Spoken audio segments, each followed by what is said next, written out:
वैकुंठ में भगवान विष्णु के वक्ष स्थल पर किया गया वह अकल्पनीय प्रहार, क्या वह परीक्षा थी या अहंकार की अंतिम सीमा? जब भृगु मुनि की परीक्षा से विष्णु की सर्वोच्चता सिद्ध हो चुकी थी, तो फिर कौन सी लीला थी जिसने स्वयं भगवान को पृथ्वी पर आने को विवश कर दिया? वैकुंठ छोड़कर जब भगवान विष्णु ने मानव रूप धारण किया, तो क्या एक ईश्वर भी भूख, प्यास और पीड़ा सहने के लिए तैयार हो सकता है? जब भगवान स्वयं मानव रूप में भूख और प्यास सह रहे थे, तब किन दो महादेवताओं ने गोपनीय रूप से उनकी सहायता करने का निर्णय लिया? पहली ही भेंट के बाद ऐसा क्या हुआ कि भगवान श्रीनिवास ने भोजन जल तक त्याग दिया? भविष्य बताने वाली सोजी के वेश में छिपा वह कौन था जिसने विवाह से पहले ही विधाता का रहस्य खोल दिया? विवाह के लिए भगवान श्रीनिवास ने किस देवता से इतिहास का सबसे अनोखा ऋण मांगा? और क्यों कहा जाता है कि यह ऋण समझौता कलियुग के अंत तक चलने वाला है? जब दो देवियों के बीच प्रश्न खड़ा हुआ, तो भगवान श्रीनिवास ने स्वयं को ही क्यों त्याग दिया? और क्यों आज भी वे तिरुमला में साक्षात विराजमान हैं? आज इन्हीं सारे सवालों के जवाब जानने की कोशिश करेंगे आज के इस अद्भुत वीडियो। भारत की आध्यात्मिक धरती पर आंध्र प्रदेश की 7 पहाड़ियों पर स्थित तिरुमला वेंकटेश्वर मंदिर का स्थान सबसे अलग और खास माना जाता है। यह मंदिर सिर्फ पत्थर और सोने से बना हुआ ढांचा नहीं है, बल्कि यह करोड़ों लोगों की आस्था और विश्वास का केंद्र है। जब जीवन में परेशानियां बढ़ जाती हैं, तब लोग यहां आकर मन की शांति और उम्मीद पाते हैं। भगवान वेंकटेश्वर को भक्त प्यार से बालाजी, श्रीनिवास, गोविंदा और वेंकट आचलपति कहते हैं। शास्त्रों में उन्हें कलियुग प्रत्यक्ष दैवोम कहा गया है, यानी कलियुग में साक्षात प्रकट होने वाले भगवान। तिरुमला की 7 पहाड़ियां शेषाद्रि, नीलाद्रि, गरुड़ाद्रि, अंजनाद्रि, वृषभाद्रि, नारायणाद्रि और वेंकटाद्रि भगवान विष्णु के नाग आदिशेष के 7 फनों का प्रतीक मानी जाती है। मुख्य मंदिर 7वीं पहाड़ी वेंकटाद्रि पर स्थित है, जिसे आनंद निलय यानी आनंद का निवास कहा जाता है। यह शोध रिपोर्ट सिर्फ भगवान वेंकटेश्वर के अवतरण से जुड़ी कथाओं तक सीमित नहीं है, बल्कि यह भी बताती है कि कैसे इतिहास, समाज और प्रशासन के सही प्रबंधन ने इस मंदिर को आज दुनिया का सबसे समृद्ध और सुव्यवस्थित धार्मिक स्थल बना दिया है। भगवान वेंकटेश्वर के पृथ्वी पर अवतरण की कथा की शुरुआत एक महान यज्ञ और ऋषियों के मन में उठे एक गहरे प्रश्न से होती है। इस कथा का विस्तार वेंकटाचल महात्म्य, पद्म पुराण और श्रीमद् भागवत पुराण में मिलता है। एक समय महर्षि कश्यप की अध्यक्षता में अनेक ऋषि मुनि सरस्वती नदी के तट पर एक विशाल यज्ञ कर रहे थे। यह यज्ञ पूरे संसार के कल्याण के लिए आयोजित किया गया था। यज्ञ के दौरान ऋषियों के मन में एक महत्वपूर्ण सवाल उठा। ऋषियों ने विचार किया, त्रिदेवों यानी ब्रह्मा, विष्णु और महेश में से वह कौन है जो तीनों गुणों से परे है? इस यज्ञ का फल किस देवता को अर्पित किया जाना चाहिए जो सबसे अधिक सात्विक हो और भक्तों की प्रार्थनाओं को सबसे जल्दी स्वीकार करता हो? इस कठिन प्रश्न का उत्तर खोजने के लिए सप्तर्षियों ने महर्षि भृगु को चुना। भृगु मुनि अत्यंत विद्वान और ब्रह्मज्ञानी थे, लेकिन उनका स्वभाव थोड़ा क्रोधी भी माना जाता था। कहा जाता है कि उनके पैर के तलवे में एक अतिरिक्त नेत्र था, जिसे उनके ज्ञान के अहंकार का प्रतीक माना जाता है। ऋषियों के आदेश पर भृगु मुनि ने तीनों लोकों में जाकर त्रिदेवों की परीक्षा लेने का निर्णय लिया। सबसे पहले भृगु मुनि पहुंचे सत्यलोक, अपने पिता और सृष्टि के रचयिता भगवान ब्रह्मा के पास। भगवान ब्रह्मा वेदों की चर्चा में लीन थे। भृगु मुनि के आगमन पर ब्रह्मा जी ने न उन्हें प्रणाम किया, न ही कोई स्तुति की। भृगु मुनि कुछ बोले नहीं, पर उनकी आंखों में क्रोध स्पष्ट झलक रहा था। वे समझ गए कि यहां रजोगुण का प्रभाव अभी भी शेष है। इसके बाद भृगु मुनि पहुंचे कैलाश पर्वत, भगवान शिव की परीक्षा लेने। उस समय भगवान शिव देवी पार्वती के साथ एकांत में संवाद कर रहे थे। अचानक वहां विघ्न पड़ा। भगवान शिव का तीसरा नेत्र खुलने को था। स्थिति भयावह हो सकती थी, लेकिन देवी पार्वती उनके चरणों में गिर पड़ी और इस प्रकार एक महापाप टल गया। अंततः भृगु मुनि पहुंचे वैकुंठ धाम, जहां शांति स्वयं श्वास लेती है। वहां न अहंकार था न क्रोध, केवल सात्विक ऊर्जा का विस्तार था। शेषनाग की शैया पर भगवान विष्णु योग निद्रा में विश्राम कर रहे थे और देवी लक्ष्मी प्रेम पूर्वक उनके चरण दबा रही थी। भृगु मुनि के आगमन पर भी भगवान विष्णु ने कोई प्रतिक्रिया नहीं दी। यह उनकी लीला थी। किंतु ब्रह्मा और शिव से मिले अनुभवों ने भृगु मुनि के भीतर पहले ही क्रोध भर दिया था। अब उनका धैर्य समाप्त हो चुका था। अहंकार में आकर भृगु मुनि ने भगवान विष्णु के वक्षस्थल पर लात मार दी। वही वक्षस्थल जहां स्वयं देवी लक्ष्मी का वास है। पूरे ब्रह्मांड का पालन करने वाले भगवान का ऐसा अपमान यह अकल्पनीय था। लेकिन भगवान विष्णु क्रोधित नहीं हुए। वे तुरंत उठे और भृगु मुनि के चरणों में प्रणाम किया। भगवान विष्णु ने कहा, हे महर्षि, मेरे वक्ष कठोर हैं, पर आपके चरण कोमल, कहीं आपको चोट तो नहीं लगी? ये कहते हुए भगवान विष्णु ने भृगु मुनि के चरण सहलाए और उनके अहंकार रूपी नेत्र को बंद कर दिया। क्षण भर में भृगु मुनि का अहंकार नष्ट हो गया। वे नतमस्तक होकर बोले, त्रिदेवों में केवल भगवान विष्णु ही श्रेष्ठ हैं। वही शांति और मोक्ष के दाता हैं। भृगु मुनि की परीक्षा से भगवान विष्णु की श्रेष्ठता सिद्ध हो गई थी, पर उसी क्षण एक नई दैवीय लीला का आरंभ भी हो गया। भगवान विष्णु का वक्षस्थल, जो देवी लक्ष्मी का निजी निवास है, उस पर किया गया प्रहार लक्ष्मी जी को गहराई से आहत कर गया। यह केवल भगवान का नहीं, बल्कि स्वयं देवी लक्ष्मी के सम्मान पर आघात था। दुख और क्रोध से भरकर देवी लक्ष्मी ने कहा, जहां मेरे सम्मान की रक्षा न हो, वहां मैं नहीं रह सकती। यह कहकर देवी लक्ष्मी ने वैकुंठ का त्याग कर दिया। वे पृथ्वी पर करवीरपुर अर्थात आज के कोल्हापुर पहुंची और वहां कठोर तपस्या में लीन हो गए। लक्ष्मी के बिना वैकुंठ, जो समृद्धि और सौभाग्य का धाम था, अब सूना और श्रीहीन हो गया। पत्नी के बिना भगवान विष्णु भी अधूरे थे।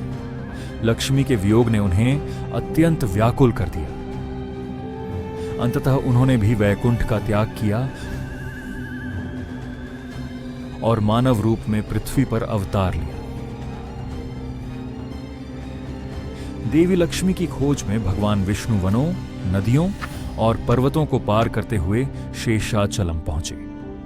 तिरुमला की पवित्र पहाड़ियों में उन्होंने एक वल्मीका यानी चींटी की बांबी को अपना आश्रय बनाया और वहां कठोर तप में लीन हो गए, मानव शरीर की पीड़ा सहते हुए।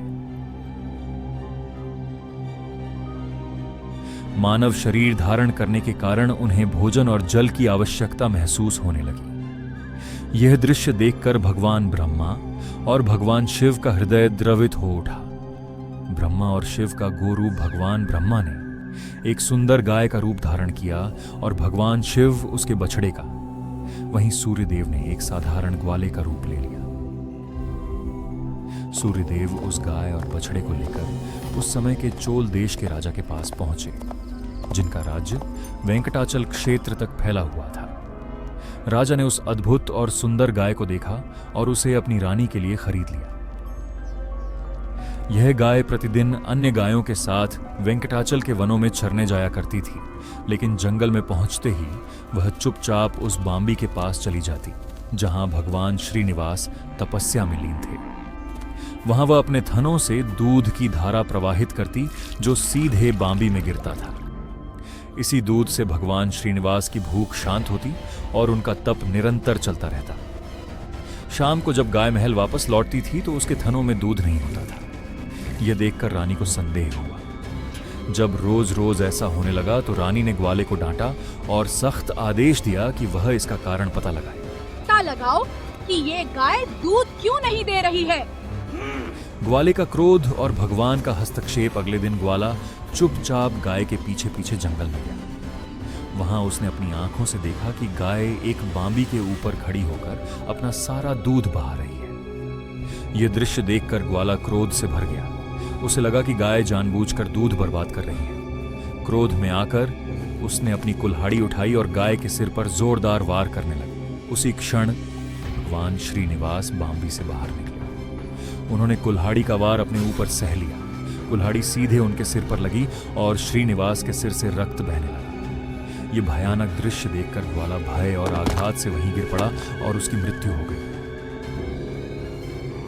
भगवान श्रीनिवास दर्द से कराह रहे थे, लेकिन गाय सुरक्षित थी।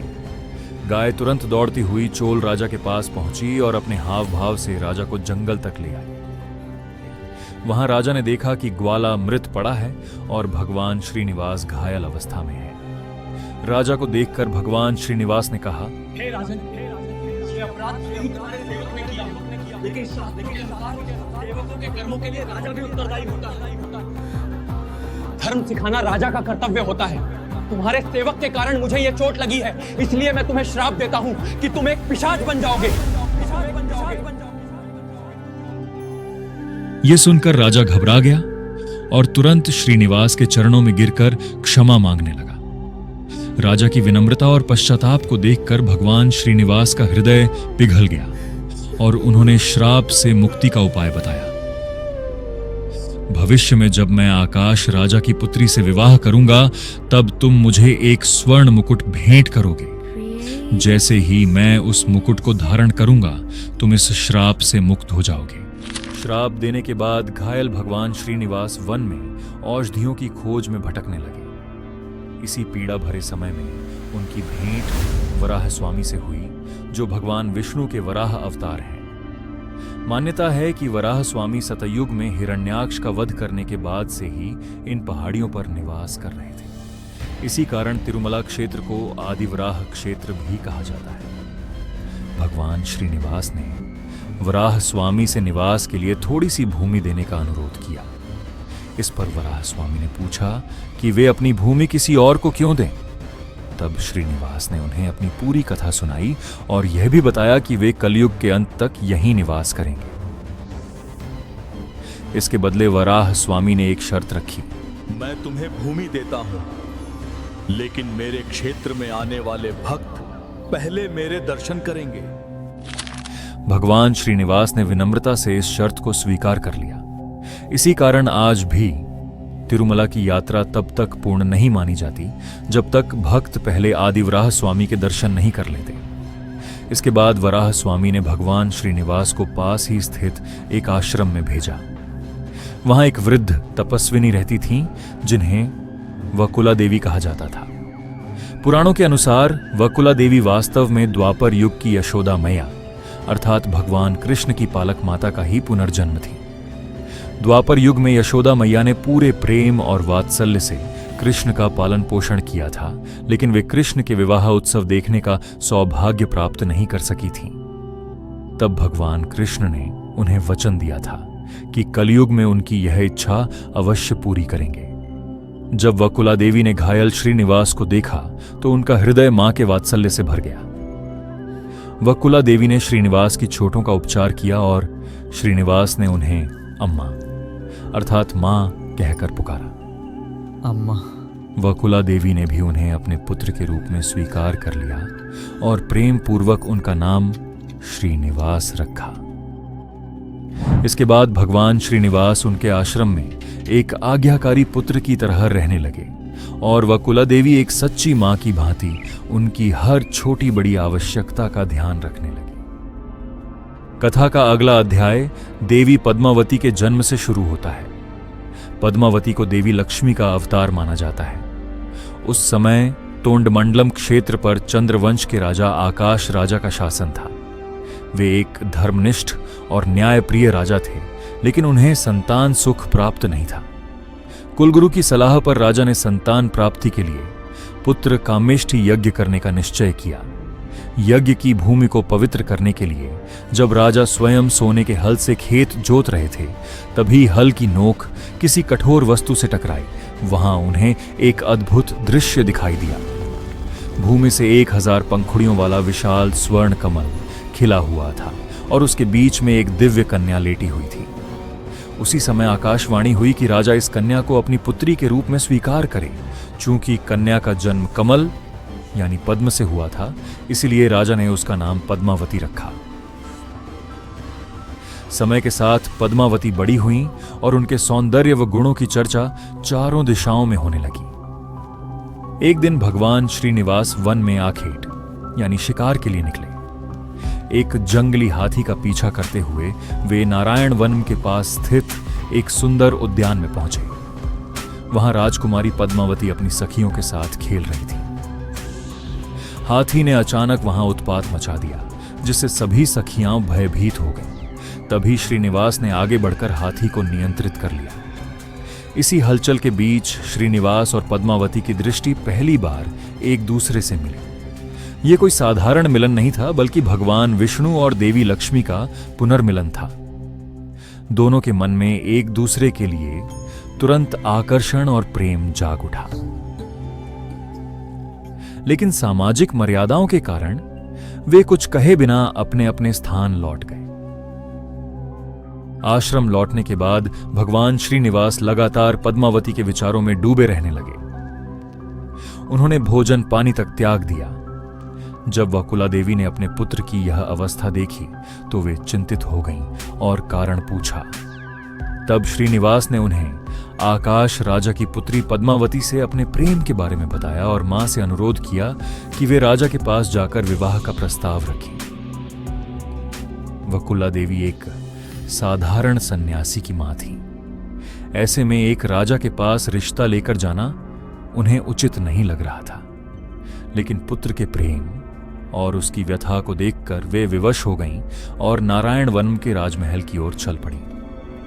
इधर श्रीनिवास को यह चिंता सताने लगी कि कहीं राजा उनका प्रस्ताव अस्वीकार न कर दें। इसी कारण उन्होंने स्वयं एक भविष्यवक्ता, जिसे स्थानीय भाषा में सोझी या कुराठी कहा जाता है, का वेश धारण किया। वे एक स्त्री के रूप में हाथ में छड़ी और भविष्य बताने वाली टोकरी लेकर रानी धरणी देवी, जो पद्मावती की माता थी, के पास पहुंचे। सोझी के वेश में श्रीनिवास ने रानी से कहा, हे महारानी, आपकी पुत्री पद्मावती स्वयं नारायण की अर्धांगिनी लक्ष्मी का अवतार है।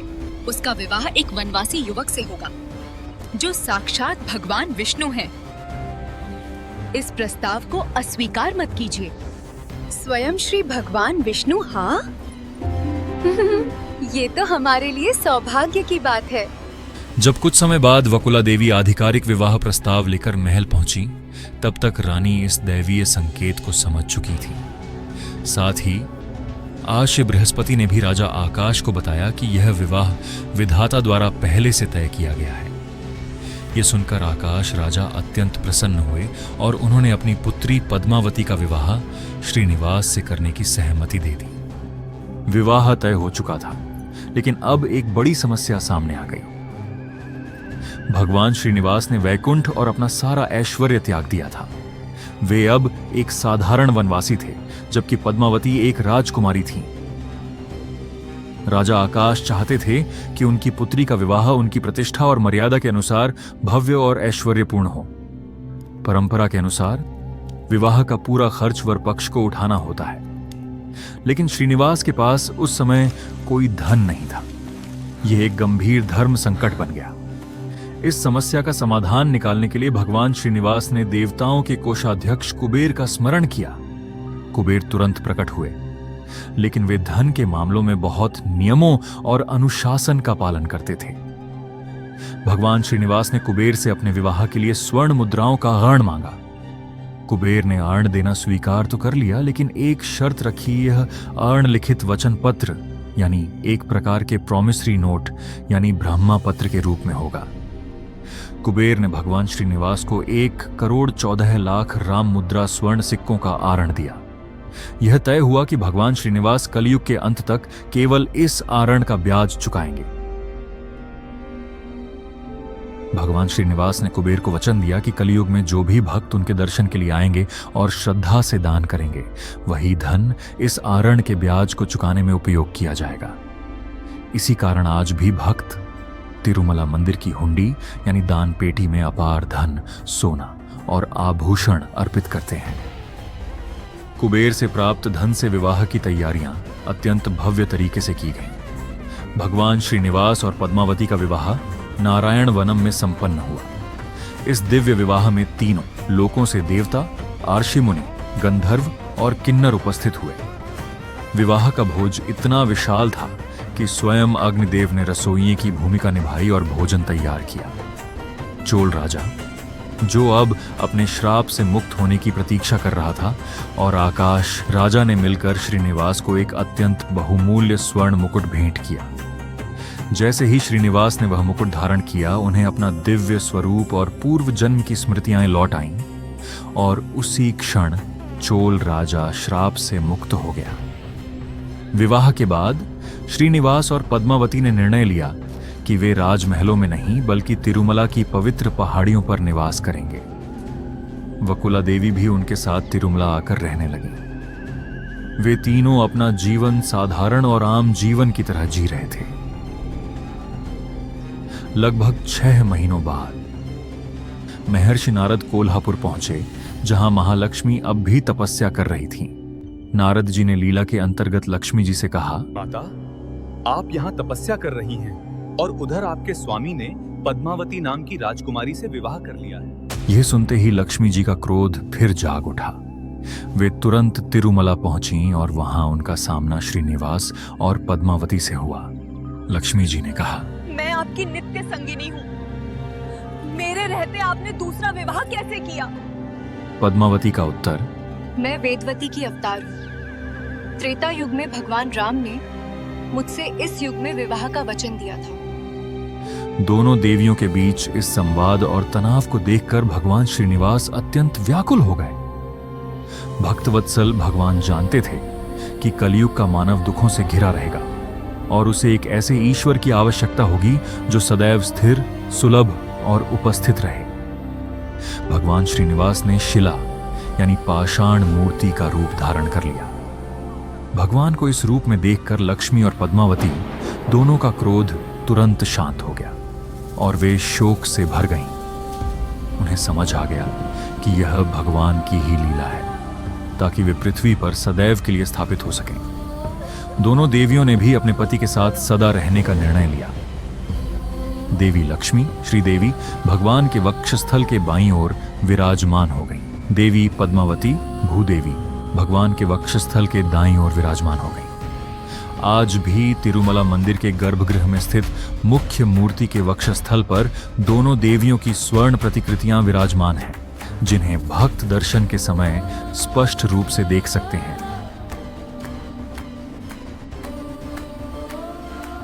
मित्रों, इस तरह समाप्त होती है आज की विलक्षण पौराणिक कथा। अगर आपको यह कहानी अच्छी लगी हो तो लाइक और कमेंट करके अपना प्रेम जरूर बताइए। ऐसी ही और पौराणिक कहानियों के लिए श्री कथा चैनल को सब्सक्राइब करें।